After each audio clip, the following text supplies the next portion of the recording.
Hello friend, कैसे हैं। स्वागत है आप सभी का हमारे इस YouTube channel open study area पर। आइए देख लेते हैं बिहार स्पेशल करंट अफेयर्स। दोस्तों, आज ये बिहार स्पेशल करंट अफेयर्स 17वीं बीपीएससी पीटी एग्जामिनेशंस के लिए महत्वपूर्ण एक वीडियो होगा, जो कि पार्ट नंबर 1 होगा। कुल मिलाकर के हम 2 या 3 दिनों की अल्टरनेट क्लास लेकर के आपको एक एक वीडियो 50-50 एमसीक्यू करके और संपूर्ण 1 साल का जो है आपको करंट अफेयर्स बिहार स्पेशल का हम करा देंगे। तो ये पहला वीडियो है। चैनल पर नए होंगे तो चैनल को सब्सक्राइब ज़रूर कर लीजिएगा। आइए पहला प्रश्न देख लेते हैं। नरेंद्र मोदी के द्वारा प्रदान किए गए प्रथम राष्ट्रीय रचना पुरस्कार 2024 के तहत मधुबनी बिहार की गायिका मैथिली ठाकुर को किस सम्मान से सम्मानित किया गया है। एक मस्ट इंपॉर्टेंट क्वेश्चन है, एक बार प्रश्न को फिर से दोहराने की आवश्यकता पड़ रही है। नरेंद्र मोदी के द्वारा प्रदान किए गए प्रथम राष्ट्रीय रचना पुरस्कार 2024 के तहत मधुबनी बिहार की गायिका मैथिली ठाकुर को किस सम्मान से सम्मानित किया गया है। सही आंसर इस प्रश्न का आपके सामने हो जाएगा ऑप्शन नंबर डी, जिसके हम और आप बोलेंगे सांस्कृतिक राजदूत ऑफ द ईयर। याद रखेंगे, सांस्कृतिक राजदूत ऑफ द ईयर के सम्मान से नरेंद्र मोदी के द्वारा मैथिली ठाकुर को सम्मानित किया गया है। ऑप्शन नंबर डी इसका सही आंसर हो जाएगा। बिहार से रिलेटेड करंट अफेयर्स आप देख रहे हैं 17वीं बीपीएससी पीटी एग्जामिनेशंस के लिए। दोस्तों, अगला क्वेश्चन है कि केंद्र सरकार ने मार्च 2024 में बिहार को 2 नए वंदे भारत एक्सप्रेस की सौगात दी है। बताएं कि वंदे भारत एक्सप्रेस ट्रेन चलाने वाले देश की पहली महिला लोको पायलट कौन है। केंद्र सरकार ने मार्च 2000, दोस्तों यह प्रश्न तो है ही, लेकिन प्रश्न के साथ साथ यह खुद में प्रश्न एक आंसर भी है। पूछा जा सकता है कि मार्च 2024 में बिहार को कुल कितने नए वंदे भारत एक्सप्रेस मिला, तो 2 मिला। याद रखेंगे। और ये वंदे भारत एक्सप्रेस जो है चलाने वाली प्रथम महिला लोको पायलट कौन है। सही आंसर है दूसरे का ऑप्शन नंबर ए, सुरेखा यादव। ऑप्शन नंबर ए इसका राइट आंसर हो जाएगा। आइए बढ़ते चलते हैं अपने तीसरे नंबर क्वेश्चन की तरफ। तीसरा नंबर प्रश्न है कि भागलपुर में आयोजित कवियों के एक सम्मेलन में निम्नलिखित में से किन्हें हिंदी साहित्य शिरोमणि अवार्ड से सम्मानित किया गया है। एक बार फिर से प्रश्न को दोहरा लेंगे कि भागलपुर में आयोजित होने वाली कवियों के एक सम्मेलन में निम्नलिखित में से किन्हें हिंदी साहित्य शिरोमणि अवार्ड से सम्मानित किया गया है। तीसरे का सही आंसर हो जाएगा राम आश्रय गोयल को जो है हिंदी साहित्य शिरोमणि अवार्ड से सम्मानित किया गया है। ऑप्शन नंबर बी इसका राइट आंसर हो जाएगा। अगला क्वेश्चन है, प्रश्न है चौथा नंबर कि 15 मार्च 2024 को नीतीश कुमार की अध्यक्षता में हुई कैबिनेट बिहार कैबिनेट, यहाँ पर क्या बैठा देंगे। 15 मार्च 2024 को नीतीश कुमार की अध्यक्षता में हुई बिहार कैबिनेट की बैठक में 108 एजेंटों पर मुहर लगाई गई है। बताएं कि बिहार के किस स्टेडियम को बीसीसीआई को दीर्घकालीन समय के लिए लीज पर दिया जाएगा।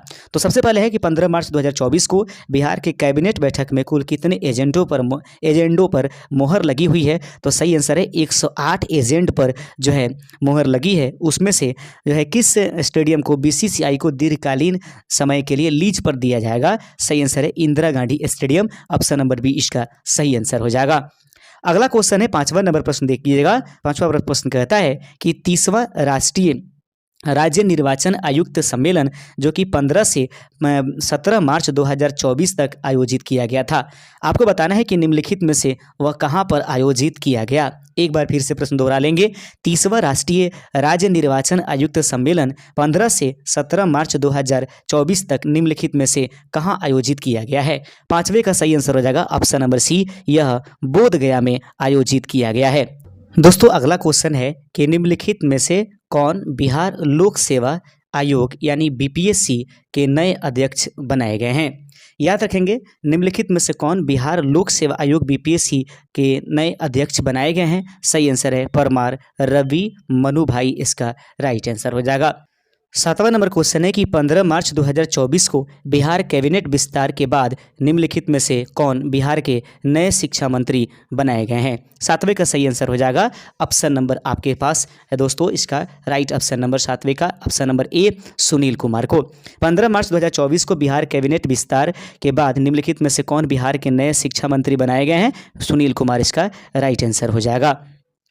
8वां नंबर क्वेश्चन है कि आमिर सुबहानी, याद रखेंगे, आमिर सुबहानी की स्वैच्छिक सेवानिवृत्ति के बाद निम्नलिखित में से कौन हाल ही में बिहार के मुख्य सचिव नियुक्त किए गए हैं? याद रखेंगे आमिर सुबहानी को, यानी कि सुबहानी भी लिखा जा सकता है, याद रखेंगे। तो प्रश्न आपके सामने है कि आमिर सुबहानी की स्वैच्छिक सेवानिवृत्ति के बाद निम्नलिखित में से कौन हाल ही में बिहार के मुख्य सचिव नियुक्त किए गए? 8वें का राइट आंसर हो जाएगा ऑप्शन नंबर ए, ब्रजेश मेहरोत्रा इसका राइट आंसर हो जाएगा। अगला क्वेश्चन है, देख लेंगे 9वां नंबर प्रश्न है कि 2 मार्च 2024 को बिहार में कहाँ प्रधानमंत्री नरेंद्र मोदी के द्वारा हिंदुस्तान उर्वरक और रसायन लिमिटेड उर्वरक संयंत्र का उद्घाटन किया गया है? याद रखेंगे दोस्तों कि 2 मार्च 2024 को बिहार में कहाँ प्रधानमंत्री नरेंद्र मोदी के द्वारा हिंदुस्तान उर्वरक और रसायन लिमिटेड उर्वरक संयंत्र का उद्घाटन किया गया? सही आंसर है बरौनी बेगूसराय में, ऑप्शन नंबर डी इसका राइट आंसर हो जाएगा। 10वां नंबर क्वेश्चन है कि 4 मार्च 2024 को मुख्यमंत्री नीतीश कुमार ने कहां बने भारत और एशिया कप का पहला, एशिया का यहाँ पर कप हटा देंगे।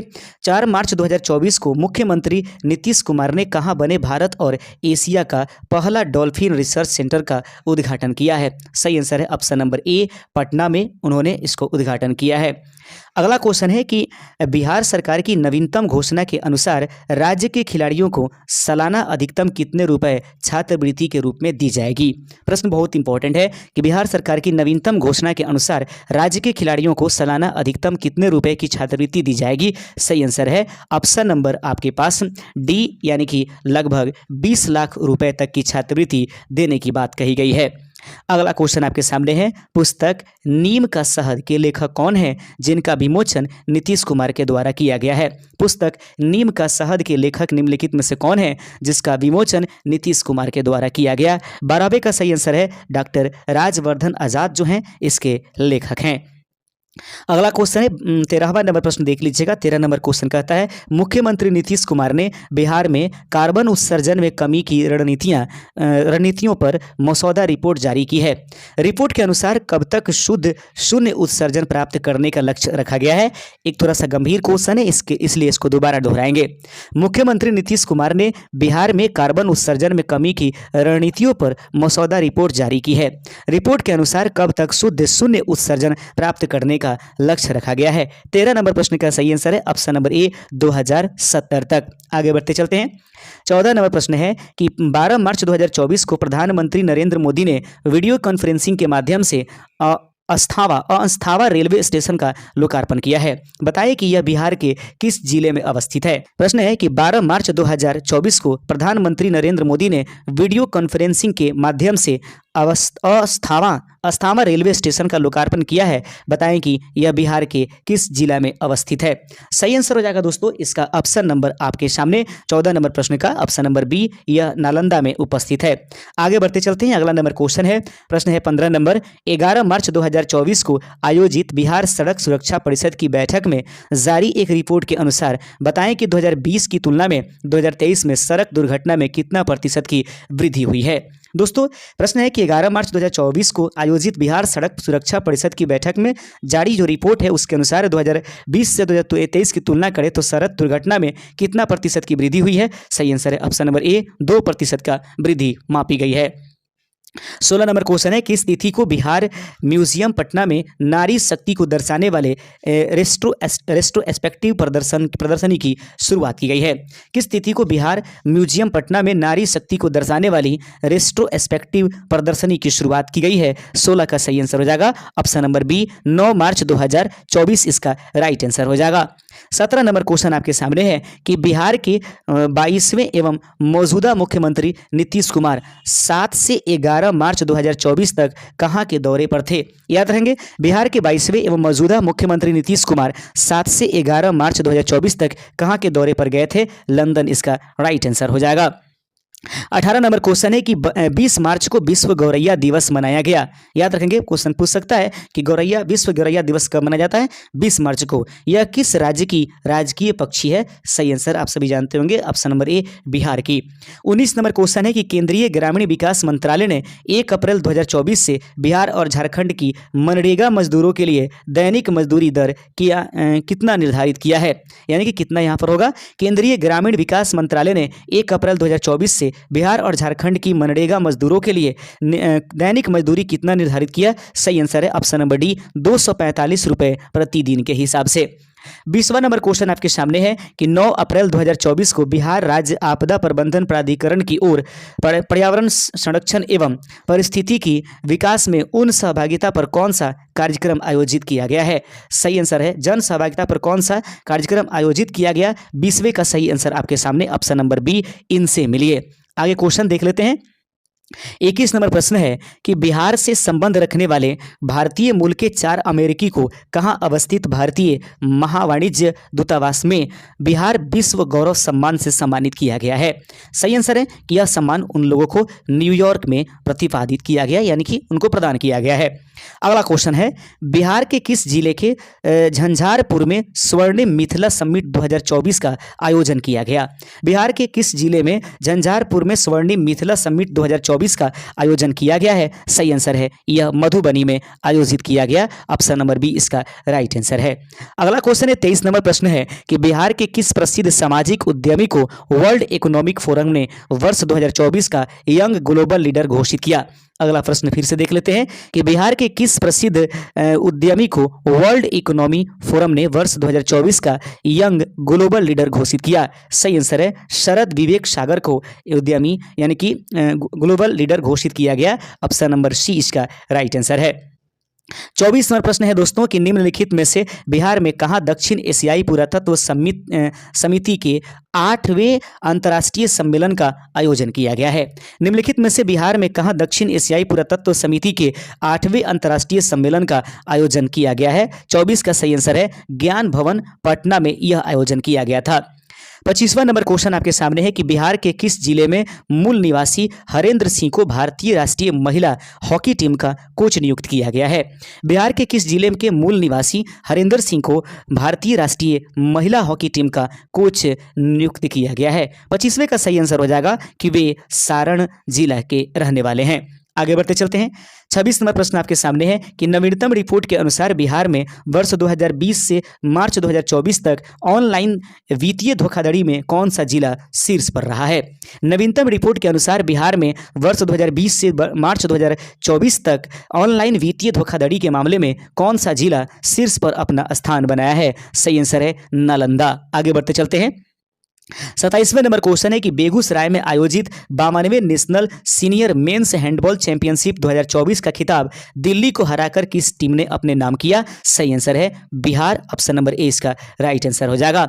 अगला प्रश्न है दोस्तों कि नवीनतम रिपोर्ट के अनुसार जल स्रोतों के संरक्षण मामले में बिहार का कौन सा जिला शीर्ष पर रहा है? एक बार फिर से हम लोग प्रश्न देखने की कोशिश करेंगे। प्रश्न आपके सामने है कि नवीनतम, एक बार फिर से प्रश्न को दोहरा लेते हैं। नवीनतम रिपोर्ट के अनुसार जल स्रोतों के संरक्षण मामले में बिहार का कौन सा जिला शीर्ष पर रहा है? 28 नंबर प्रश्न का सही आंसर है बक्सर, इसका राइट आंसर हो जाएगा। आगे बढ़ते चलते हैं अपने 29 नंबर क्वेश्चन की तरफ और 29वां नंबर प्रश्न आपके स्क्रीन पर दिखाई दे रहा है और प्रश्न आपके सामने ये रहेगा। प्रश्न कहता है कि नवीनतम रिपोर्ट के अनुसार बिहार का कौन सा जिला पासपोर्ट जारी करने में राज्य में अव्वल रहा है? प्रश्न आपके सामने फिर से दोहराया जा रहा है। प्रश्न है, एक बार फिर से देख लीजिएगा। प्रश्न है नवीनतम रिपोर्ट के अनुसार बिहार का कौन सा जिला पासपोर्ट जारी करने में राज्य में अव्वल रहा है? दोस्तों सबसे अधिक विदेशी मनी जो है सिवान डिस्ट्रिक्ट में आता है, अतः पासपोर्ट जारी करने में भी यह प्रथम स्थान पर है। सिवान इस प्रश्न का सही आंसर हो जाएगा। आगे बढ़ते चलते हैं अपने अगले नंबर क्वेश्चन की तरफ और अगला नंबर प्रश्न आपके सामने है। प्रश्न देखेंगे, शंघाई चीन में आयोजित अंतर्राष्ट्रीय तीरंदाजी विश्व कप 2024 के स्टेज 1 में बिहार के किस जिले के प्रियांश ने 2 पदक जीते थे? प्रश्न आपके सामने है, प्रश्न देख लीजिएगा। शंघाई चीन में आयोजित अंतर्राष्ट्रीय तीरंदाजी विश्व कप 2024 के स्टेज 1 में बिहार के किस जिले के प्रियांश ने 2 पदक जीते हैं? सही आंसर हो जाएगा ऑप्शन नंबर ए, ये बेगूसराय के रहने वाले हैं। आगे बढ़ते चलते हैं। अगला नंबर क्वेश्चन, प्रश्न है कि बच्चों की भरण पोषण के लिए ससुराल से पैसे की मांग दहेज नहीं है, यह अहम फैसला हाल ही में किस हाईकोर्ट ने सुनाया है? दोस्तों याद रखेंगे, बच्चों की भरण पोषण के लिए अगर कोई व्यक्ति ससुराल से पैसा लेता है तो वह दहेज के रूप में मान्य नहीं होगा। यह फैसला किस हाईकोर्ट का सुनाया गया? सही आंसर है तो यह फैसला पटना हाईकोर्ट बिहार के द्वारा प्रदान किया गया है। आगे है क्वेश्चन 32 नंबर कि दरभंगा में आयोजित पूर्वी क्षेत्र अंतर विश्वविद्यालय हैंडबॉल पुरुष प्रतियोगिता में कौन सी विश्वविद्यालय पहले स्थान पर रही। दरभंगा में आयोजित पूर्वी क्षेत्र अंतर विश्वविद्यालय हैंडबॉल पुरुष प्रतियोगिता में कौन सी विश्वविद्यालय पहले स्थान पर रही। सही आंसर है ललित नारायण मिथिला विश्वविद्यालय दरभंगा। ऑप्शन नंबर ए इसका राइट आंसर हो जाएगा। दोस्तों चैनल को सब्सक्राइब जरूर कर दीजिएगा, बेल आइकन जरूर इसका प्रेस कर दीजिएगा और डेली भाई हम प्रतिदिन 8 बजे लाइव सेशंस में आपके साथ जुड़ते हैं। 1 मई 2024 को पटना बिहार के प्रसिद्ध सर्जन डॉक्टर नरेंद्र प्रसाद का निधन हो गया। बताएं कि उन्हें किस वर्ष पद्मश्री से सम्मानित किया गया था। 33 का सही आंसर हो जाएगा ऑप्शन नंबर ए 2015 में इनको सम्मानित किया गया था। 34 नंबर क्वेश्चन है बिहार स्टेट पावर होल्डिंग अपनी कंपनी लिमिटेड की हालिया रिपोर्ट के अनुसार कौन सा राज्य स्मार्ट प्रीपेड यहां पर हो जाएगा। दोस्तों थोड़ा सा टाइपिंग में कुछ मिस्टेक आ गया होगा, कोई बात नहीं है, इसको सुधार लिया जाएगा। Bihar state power holding company limited की हालिया रिपोर्ट के अनुसार कौन सा राज्य स्मार्ट प्रीपेड इंस्टॉल करने में भारत का अव्वल राज्य है। सही आंसर है बिहार जो है यह स्मार्ट प्रीपेड लगाने वाला भारत का ये नंबर 1 राज्य बन गया है। अगला क्वेश्चन आपके सामने है कि बिहार म्यूजियम द्वारा बिहार ने पद्मश्री कलाकार नाम से एक पुस्तक प्रकाशित किया है। प्रश्न है कि बिहार म्यूजियम द्वारा बिहार ने पद्मश्री कलाकार नामक से एक पुस्तक की प्रकाशित किया गया है। इस पुस्तक में बिहार के कितने पद्मश्री प्राप्त कलाकारों की कहानी को बयां किया गया है। 35 का सही आंसर हो जाएगा दोस्तों ऑप्शन नंबर बी 15 कलाकारों को इसमें शामिल किया गया है। आगे बढ़ते चलते हैं। 35 के बाद 36 नंबर क्वेश्चन है। प्रश्न है कि 4 मई 2024 को बिहार के किस जिले का 251वां स्थापना दिवस मनाया गया है। 36 का सही आंसर हो जाएगा ऑप्शन नंबर सी भागलपुर का 251वां स्थापना दिवस मनाया गया। 37 नंबर क्वेश्चन है आपके सामने कि निम्न में से कहां 6 से 8 मई 2024 तक 3 दिवसीय भोजपुरी महोत्सव 2024 का आयोजन किया गया है। याद रखेंगे 2024 यहां पर हो जाएगा, याद रखेंगे। प्रश्न एक बार फिर से दोहरा लेते हैं या फिर इसको हटा दीजिए। निम्न में से कहां 6 से 8 मई 2024 तक 3 दिवसीय भोजपुरी महोत्सव का आयोजन किया गया है। 27 नंबर प्रश्न का सही आंसर हो जाएगा पोर्ट लुइस मॉरिशस में यह आयोजन किया गया। अगला क्वेश्चन देख लेते हैं कि बिहार सरकार ने सभी सरकारी स्कूल के बच्चों को एक यूनिक आईडी देने की घोषणा की है।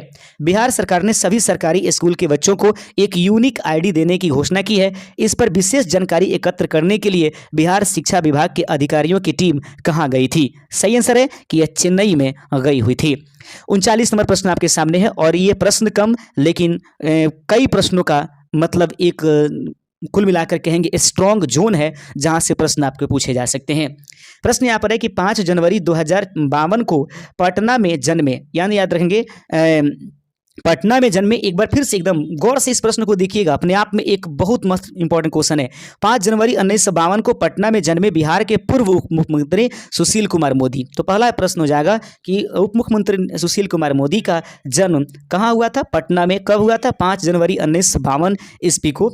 13 मई 2024 को 72 वर्ष की आयु में कैंसर की वजह से मौत हो गई। ये प्रश्न कम या लेकिन कई प्रश्नों का मेल ज्यादा है दोस्तों। वे जेपी आंदोलन में महत्वपूर्ण भूमिका निभाए थे। आपातकाल के दौरान वह जेल भी गए थे। बताएं कि वे बतौर बिहार के वित्त मंत्री रिकॉर्ड कितनी बार बजट पेश किए थे। याद रखेंगे कई प्रश्न है इसमें और लेकिन एक प्रश्न है कि एक एज अ वित्त मंत्री के रूप में जो है उन्होंने कुल मिलाकर के कितनी बार बिहार का बजट पेश किया है। तो अपने आप में एक रिकॉर्ड है ये। ऑप्शन नंबर बी उन्होंने 11 बार जो है यह बजट पेश किया है। 40 नंबर क्वेश्चन आपके सामने है कि परिवहन विभाग की रिपोर्ट के अनुसार वर्ष 2023 में देश भर में हुई वाहनों की बिक्री में से कितने प्रतिशत बिक्री सिर्फ बिहार में हुई है। देख लेंगे ये अपने आप में जबरदस्त आंकड़ा है। परिवहन विभाग की रिपोर्ट के अनुसार वर्ष 2023 में देश भर में हुई वाहनों की बिक्री में से कितने प्रतिशत बिक्री सिर्फ बिहार में हुई है।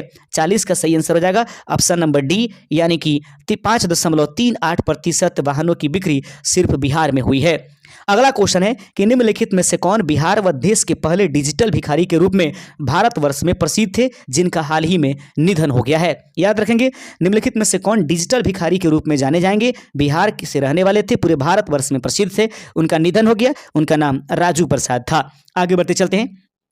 अगला क्वेश्चन है कि 15 से 19 मई 2024 तक आयोजित हुई इंडिया स्किल 2023-24 प्रतियोगिता में बिहार के युवाओं द्वारा जीते गए पदकों का कौन सा मिलान सही है। प्रश्न एक बार फिर से दोहरा लेंगे कि 15 से 19 मई 2024 तक आयोजित हुई इंडिया स्किल 2023-24 प्रतियोगिता में बिहार के युवाओं द्वारा जीते गए पदकों का कौन सा मिलान सही है। 3 स्वर्ण पदक बिल्कुल सही है, 1 रजत पदक ये भी सही है, 3 कांस्य पदक यानी कि तीनों के तीनों सही है। उपर्युक्त में से सभी इसका सही आंसर हो जाएगा। 43 नंबर क्वेश्चन आपके सामने है कि बिहार के किस बालक, यहाँ पर किस कर देंगे, प्रश्न यहाँ पर देख लेते हैं। बिहार के किस बालक को इंटरनेशनल चेस फेडरेशन द्वारा कैंडिडेट मास्टर 2024 का टाइटल दिया गया है। 43 का सही आंसर हो जाएगा option number A, Rayan Mohammad इसका राइट आंसर है। अगला क्वेश्चन आपके सामने 44 नंबर, किस राज्य सरकार ने राज्य में अवैध खनन को रोकने के लिए अवैध रूप से बालू की ढुलाई पर रोक लगाने के लिए वाहनों में 20 इंच की लाल रंग की चौड़ी पट्टी अनिवार्य कर दिया। सही आंसर है ऑप्शन नंबर ए, बिहार इसका सही आंसर है।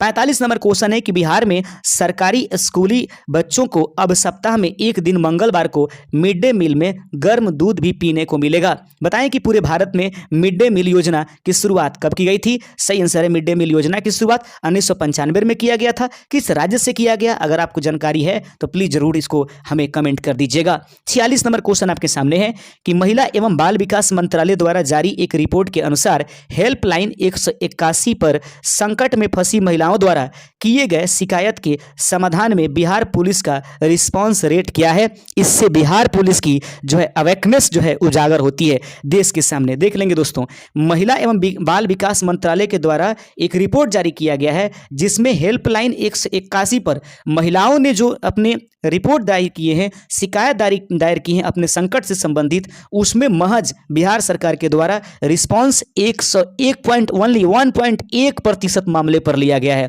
और आप कहते हैं कि हम लोग आगे बढ़ रहे हैं। देख लीजिए यहाँ से 112 हालांकि ठीक काम कर रहा है, अभी देखते रहिए। फोर्ब्स द्वारा जारी 30 अंडर 30 एशिया में बिहार के किस बेटी को मस्तिष्क और संज्ञानात्मक विज्ञान के अध्ययन पर उनके शोध के लिए उन्हें इस सूची में शामिल किया गया है। फोर्ब्स के द्वारा जारी की गई 30 अंडर 30 एशिया में बिहार के किस बेटी को मस्तिष्क और संज्ञानात्मक विज्ञान के अध्ययन पर उनके शोध के लिए इस सूची में शामिल किया गया है। सही आंसर ऑप्शन नंबर ए हो जाएगा, सपना शुक्ला को। 48 नंबर क्वेश्चन आपके सामने है और प्रश्न है कि बिहार के किस जिले में बिहार के अब तक का सबसे बड़ा सोलर पावर प्लांट लगाया गया है। बिहार के वह कौन सा जिला है जिसमें बिहार के अब तक का सबसे बड़ा सोलर पावर प्लांट लगाया गया। सही आंसर ऑप्शन नंबर बी हो जाएगा, बांका इसका राइट आंसर हो जाएगा। आइए बढ़ते चलते 49वां नंबर क्वेश्चन आपके सामने है कि किस वर्ष तक विकसित भारत बनाने की दिशा में नीति आयोग ने राज्यों से सुझाव मांगा है। किस वर्ष तक विकसित भारत बनाने के लिए के दिशा में नीति आयोग ने राज्यों से सुझाव मांगा है, जिसके लिए बिहार जून 2024 के बाद केंद्र को अपना विजन डॉक्यूमेंट सौंपेगा। तो कब तक ये रखा गया है भारत को विकसित देश बनाने में। सही आंसर है ऑप्शन नंबर बी, यानी कि वर्ष 2047 तक भारत को विकसित भारत बनाने का जो है लक्ष्य रखा गया है। अगला क्वेश्चन है कि मौसम की पूर्वानुमान के लिए बिहार सरकार ने कब मौसम सेवा केंद्र व मौसम विहार नामक एक ऐप लॉन्च किया था, जिसके मॉडल को हाल ही में 5 राज्यों ने अपनाने की दिलचस्पी दिखाई है। मौसम की पूर्वानुमान के लिए बिहार सरकार ने कब मौसम सेवा केंद्र व मौसम विहार नामक एक ऐप लॉन्च किया है, जिसके मॉडल को हाल ही में 5 राज्यों के द्वारा अपनाने में दिलचस्पी दिखाई गई है। तो यह कब लॉन्च किया गया था। सही आंसर है 27 मई 2023 को। तो दोस्तों, आज के बिहार बीपीएससी पीटी एग्जामिनेशन 17 के लिए बिहार करंट अफेयर्स स्पेशल का यह वीडियो का पहला पार्ट यहीं पर खत्म होता है। दूसरे पार्ट के साथ हम जल्द उपस्थित होंगे। शुक्रिया।